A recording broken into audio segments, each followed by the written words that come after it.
Yo les amis, c'est Kazin, j'espère que vous allez bien. Et c'est assez marrant parce que hier je t'ai sorti une vidéo sur Faille Paradox, est-ce qu'il faut acheter ou pas les cartes en ce moment.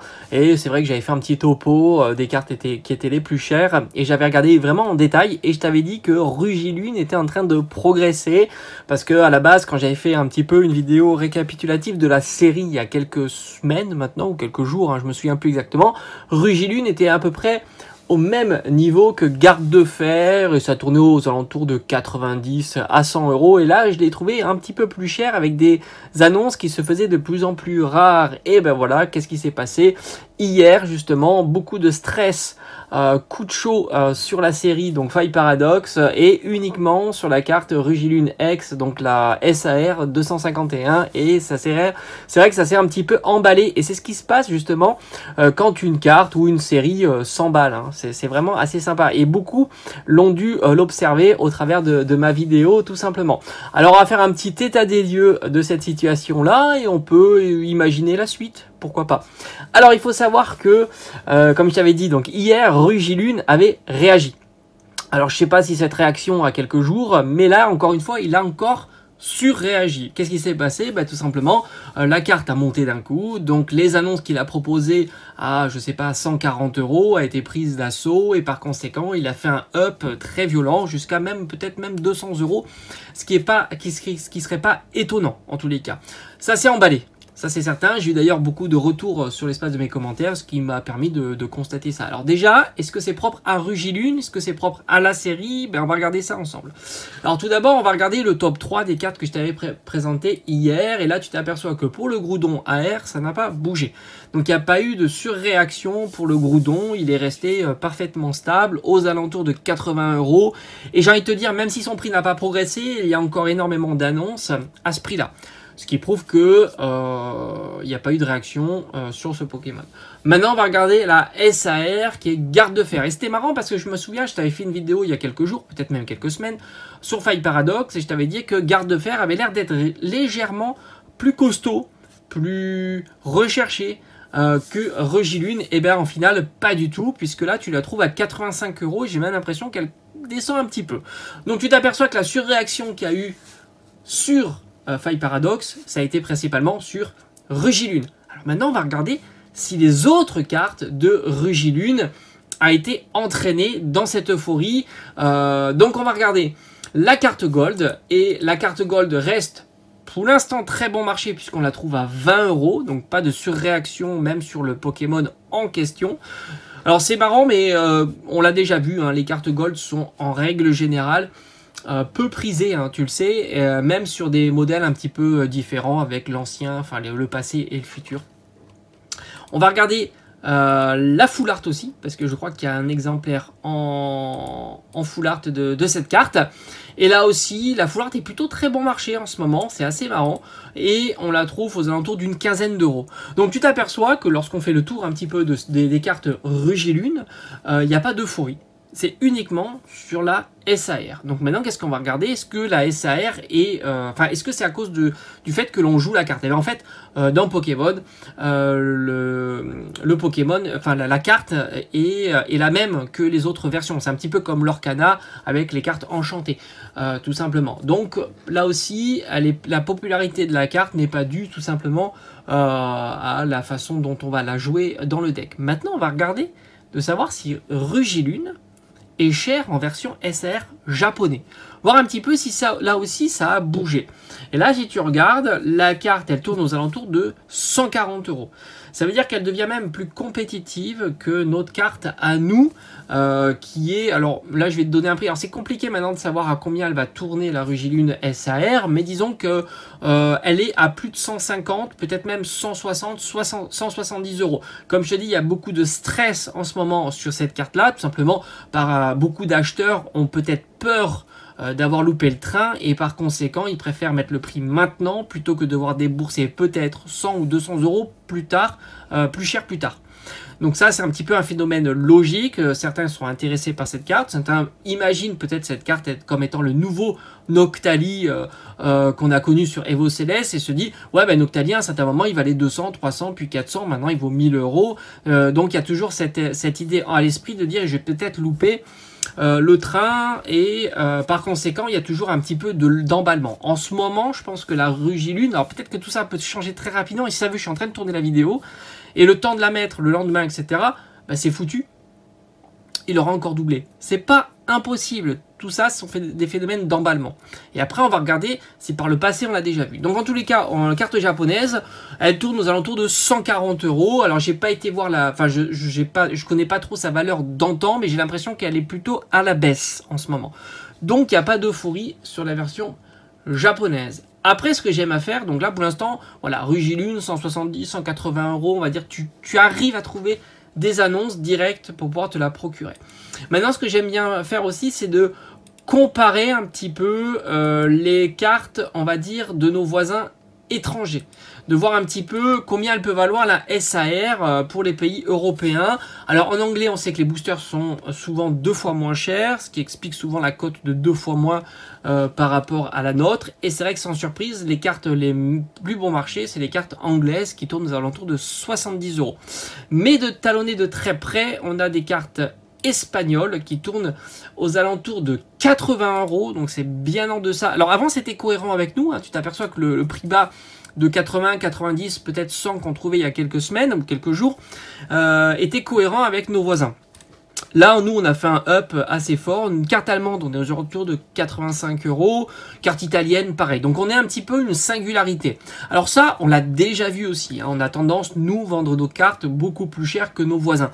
Et c'est pas toujours dû au prix du booster. Et tu le sais très bien, Faille Paradox, surtout en ce moment, tu peux les trouver. Tu as même eu des tripacks à 12 €. Voire, je te parle pas de la promo de dingo qu'il y avait eu chez Netto, mais des boosters à 12 €, c'est trouvable. Donc, nos voisins ont certainement un petit peu la même chose. Et après, il faudrait aussi comparer le pouvoir d'achat ou des choses comme ça.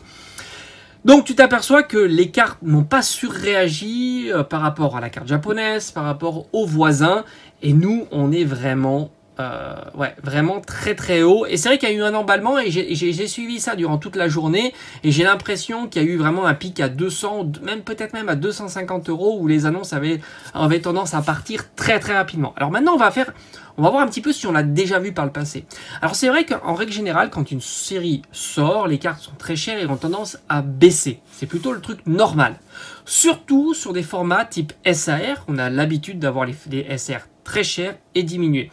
On a déjà vu un phénomène inverse, mais plutôt sur des cartes qui sont sous-estimées, dont le format de carte est sous-estimé. Le bon exemple, ça a été le Magikarp AR. Étant une AR, même les vendeurs professionnels l'ont vendu rapidement et massivement à 15-20 €. Ce qui était le prix global d'une AR, même un petit peu trop cher, un petit peu plus cher. Par conséquent, il y a eu un emballement sur le Magikarp, les gens l'ont acheté et rappelle-toi, il est monté à 120 €. J'aurais pas même été étonné de le voir à des pics à 150 €. La tempête est passée, maintenant tu peux trouver le Magikarp aux alentours de 70 €. Donc tu t'aperçois qu'il a bien diminué comparativement à son pic. Donc un phénomène d'emballement, c'est logique, à un certain moment, comme je t'ai dit, il y en a beaucoup qui vont penser avoir loupé le train et se dire c'est peut-être la future Noctali. Maintenant j'ai envie de te dire, Rugilune, alors on n'a pas trop de recul sur ça, et ça reste Rugilune. Est-ce que Rugilune sera le futur Noctali? Moi j'y crois pas du tout, surtout à ce moment-là. Je vais te dire un petit peu pourquoi. Donc par le passé, on a déjà vu un Magikarp AR faire doubler, tripler, quadrupler très très rapidement. Puis maintenant, puisque la série est passée, les mois sont passés, EV2 se trouve plus facile, enfin pas plus facilement, mais même en promotion, recyclé aussi dans des coffrets. Donc par conséquent, il y a des ouvertures même non désirées qui se font. Par conséquent, la carte est moins demandée et elle diminue. Malgré tout, elle reste toujours assez chère. On l'a déjà vu, mais alors ça a duré très très peu de temps sur le Fenard AR de EV3, il était à 15 €, puis 20 €, puis 50 €, puis après il est redescendu, jusqu'à maintenant le trouver peut-être une petite quinzaine d'euros, peut-être même moins. Donc ça aussi, on l'a déjà vu. Maintenant, sur une SAR, c'est vraiment moins classique. Maintenant, pas d'affolement, visiblement, ça s'est arrêté. Ça prouve que quoi? Ben, c'est logique. Alors là aussi, on va parler de phénomène. Quand il y a un phénomène d'emballement, qu'est-ce qui se passe? Toi, tu as acheté ta carte 80 € par le passé ou tu l'as droppée, mais tu n'as pas spécialement envie de la vendre parce que 80-90 €, tu trouves que c'est pas cher. Alors, qu'est-ce qui va se passer? Beaucoup vont se précipiter, beaucoup d'annonces vont partir. Par conséquent, il va rester que les annonces très chères. Ces annonces très chères vont pas trouver preneur parce qu'à un certain moment, il y a quand même une butée qui se fait. Je dis 200 €, ça me semble acceptable, 300, ça ne l'est plus. Et par conséquent, d'autres qui la possèdent vont se dire c'est une opportunité, je vais pouvoir la vendre au prix assez cher puisqu'elle aura doublé par rapport à sa valeur. Donc par conséquent, des annonces vont revenir avec des prix plus bas, il y aura concurrence et les prix vont s'aligner et tu vas retrouver quelque chose de plus stable avec des prix plus cohérents. Voilà ce qui se passe et ce qui s'est passé en tous les cas durant la journée d'hier. Mais chaque jour est nouveau et un emballement pourrait toujours surgir. Maintenant, attention, pas de panique. Fight Paradox est une série jeune qui vient de sortir. Il va y avoir des ouvertures et encore des ouvertures de Fight Paradox. Encore une fois, des ouvertures même non désirées par le fait qu'il y aura du recyclage sur Fight Paradox, que ce soit sur les coffrets, que ce soit sur les Pokébox. Donc là aussi, pas de panique. Il va y avoir des cartes qui vont circuler et par conséquent, il va y avoir de la disponibilité et de la concurrence sur les prix et les prix vont s'aligner à la baisse. C'est pas quelque chose d'impossible en tous les cas. Mais les deux cas de figure peuvent exister. La carte peut s'emballer encore et monter encore plus haut, mais en même temps, il peut y avoir de nouvelles annonces qui vont contraindre la carte à ne pas tant s'emballer. Donc tout ça est à surveiller évidemment.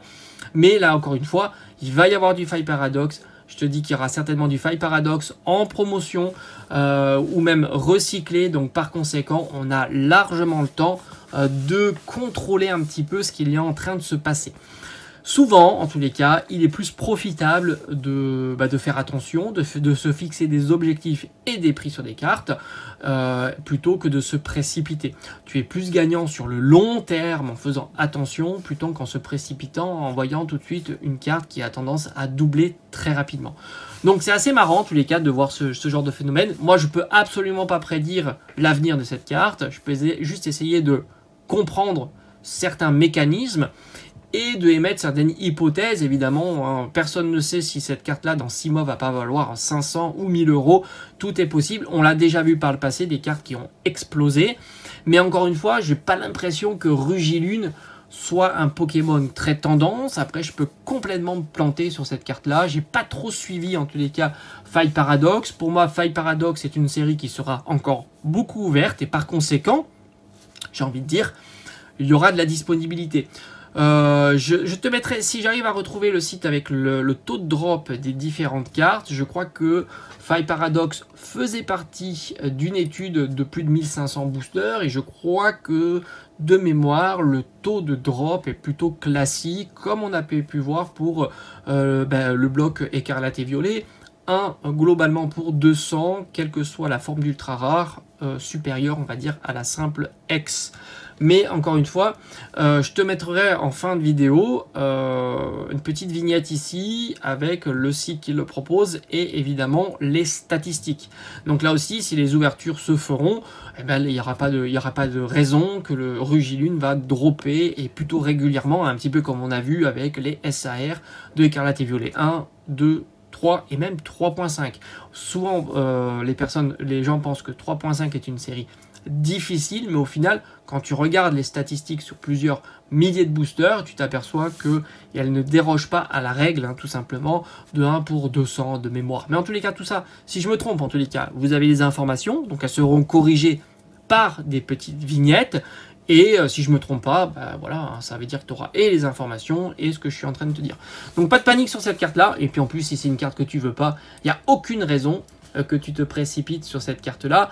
Maintenant, j'ai envie de dire, une SAR de Écarlate et Violet à plus de 100 €, c'est plutôt très très rare. Là aussi, l'expérience du bloc te fait plutôt confiance. Maintenant, l'explication la plus notable, c'est qu'il y a peu d'ouverture Fight Paradox, qui fait que, évidemment, les SAR, il n'y en a pas beaucoup.